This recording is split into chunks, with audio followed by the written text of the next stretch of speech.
gars yi ñu ngi koy bind ci commentaire yi sànq ba topp di wax moom laa daw di vérifier nii. voilà pour ne pas donner la fausse information moo tax sax ma taxaw nii di hésiter.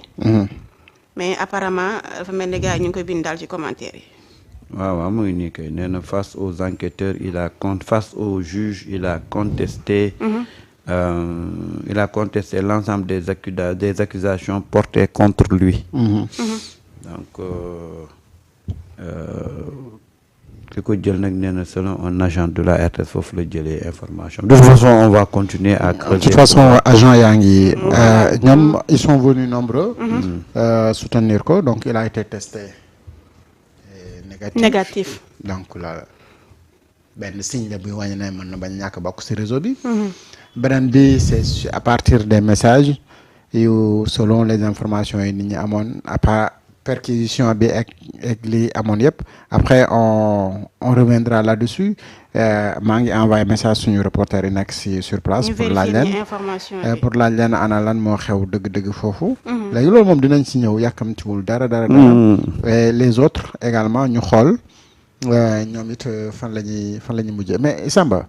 après dinaa Alioune Sall ban. rakku Macky Sall. Guédiawaye. moom dafa nekk sous contrôle judiciaire. waaw. waaw nekkoon na ko de. mais waa ji takk na ñetteel di. mais contrôle judiciaire bokkul ak contrôle conjugal. waaw mais kii moo xam na nooy lijjante boo nekkee ci contrôle judiciaire ba ñàkk am problème génn réew. waaw mais nga wut ay yu bëri. su ko defee xam nga boobaa génn réew mi moom dootul nekk sa problème. waaw suma xarit mu ngi may naan ma apparemment il est sous contrôle judiciaire. Pape Birame. waaw maa ngi.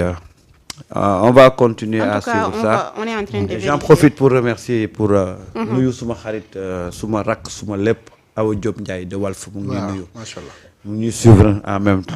macha allah Awa Diop Ndiaye woon waaw man de Ndiayeen yi. Ndiayeen yi ñaar ñooma ci sigil Ndiayeen yi. ci presse bi. muy Fatou Abdou Ndiaye ak Awa Diop Ndiaye. Walf TV. waaye Mohamed Ndiaye. ñeneen ñi ci des moom.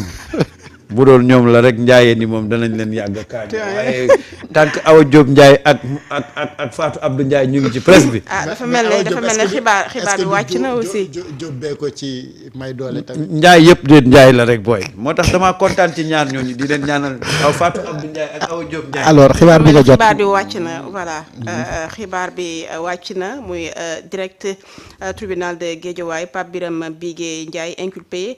mais placé sous contrôle judiciaire. Ah oui. Voilà. Il est inculpé, mais il est placé sous contrôle judiciaire. Absolument. Alors parce que tamit fii. Voilà. il est comme ni ñu ko waxee woon keroog. dès l'instant que amul VIH/SIDA bi. il sera très difficile nga poursuivre ko ci acte contre nature parce que acte contre nature ni ñu ko définiree mooy. commis publiquement. beneen bi mooy. offrir wala dañ ko soupçonné day offrir wala céder de la drogue. Est-ce qu'il y a des preuves tangibles pour nga mën ko poursuivre ci loolu.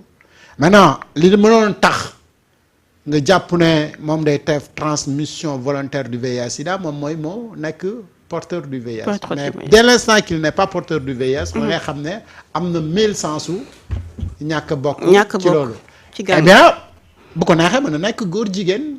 mais lan mooy prouver que ni góor jigéen la ça c'est des questions. mën na am des contacts échangés ak benn nit mais lan moo lay prouver que ni góor jigéen la mais c'est des situations très très très très compliquées et complexes et blanchiment de capitaux beeg yooyu donc ce sera des investigations yu nga xamante ni moom lay def donc puisque enquêteurs yi ñu ngi wéy di enquêter peut-être un jour bu ñu amee lu leen gën a leer que ni kii am na ci implication ou pas ñoom dinañu xam na la ñuy def ak moom mais son cas quand même dès l'instant que ñu testé ko amul VIH rek. ngay war a xam ne pour ñu téye ko dina nekk lu difficile. maintenant nag ñi ñu testé moom ñu am VIH/SIDA. comme dossier bi dafa am transmission volontaire du VIH/SIDA ñooñu moom kenn mënu la tax. ba juge bi du leen placé. sous mandat de dépôt non. Aïcha doyen mu mel ne xibaar bi rek mooy. c'est vrai que dès l'instant que il n'est pas séropositif. donc je pense que c'est ça qui l'a sauvé. mais retenons ce qu'il faut retenir ce qu'il faut retenir et c'est ça qui va être un élément décisif ci dundam mooy on a dit nulle part qu'il fait pas partie de cette communauté là. Voilà. Et dès l'instant que ñu tudd ko ci loolu rek il est dans une prison à ciel ouvert. Ouais, surtout que il est inculpé. C'est ça le problème. Inculpation boobu mooy.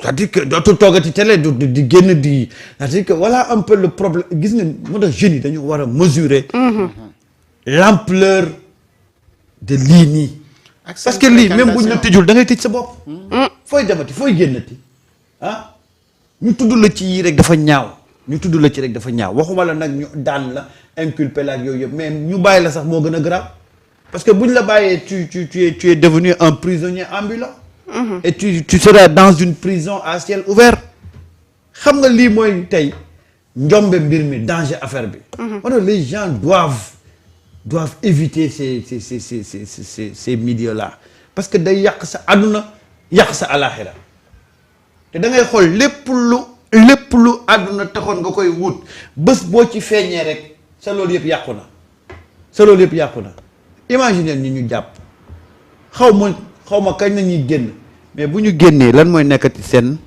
nekkin ci biir société bi nan la ñu mën a nekkee ci biir société bi surtout nga nekk un homme public ah da lay topp ba topp say doom ba topp say sët moo tax il faut que les gens ñu xam ne lii mooy bousiller sa life ak luñ la mënti fay nag ak luñ la mënti jox ci àdduna benn jour ngay xëy loolu yëpp nga ñàkk ko di nga ñàkk daraja di nga ñàkk pouvoir di nga ñàkk lépp da ngay mujj di laqatu comme kaña lan moo ko jar. doy na waar. petit doy na waar trop. ay ca topp. Oui, xam nga c'est bon parfois compliqué hein parce que quand tu vois le même dossier nga gis ne am na ñoo xamante ni ñoom itamit dañ leen testé amuñu sida. mais ci même dossier bi inculpé nañ leen placé leen sous mandat de dépôt. même enquête yi même personne yi mën a enquête yi ñoom ñoo jàpp benn nit. seule et simple différence bi am entre ñooñu ak Papa Biram Mbické Ndiaye tey loolu moom mooy li nit ñi di wër le pourquoi. Il est cité dans cette affaire-là mais on le retire d'affaire. xam nga là après beaucoup de Sénégalais commencent maintenant à poser des questions sur est-ce que réellement le travail là qui est en train d'être fait amul quelque part fu ñu koy secouer. xam nga man je dis tout à l'heure comme amul sida bi day difficile nga toppee ko ci transmission volontaire du VIH. mais dans le même dossier am na ñoo xam ne dañ leen testé ñoom itamit amuñu sida mais dañ leen placé sous mandat de dépôt.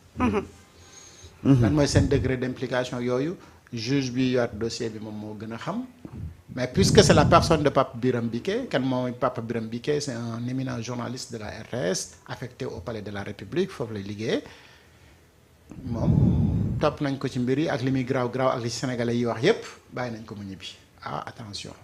day xalaat. xel day xalaat. doy na waar. waaw. xane Guèye. ene ñemel liggéey wax nga ca continuer. en tout cas daal doy na waar dossier bi moom boobu ba léegi bañ ko jotee di dégg ci Sénégal ba tey duñ naan saa suñu xëyee rek gis ci li nga xamante ne mooy ay rebondissement yu yees mooy l'affaire Pape Cheikh Diallo mais lu ñu mën a jàpp ci information comme xibaar rek mooy Pape Biram Mbické Ndiaye le journaliste de la RTS bénéficie d'une liberté provisoire sous contrôle judiciaire. Voilà, sous contrôle judiciaire. loolu mooy information bi loolu mooy xibaar yi. pour gars yi bàyyi ci xel bu baax a baax. Exactement bon voilà donc après benn garde à vue tey.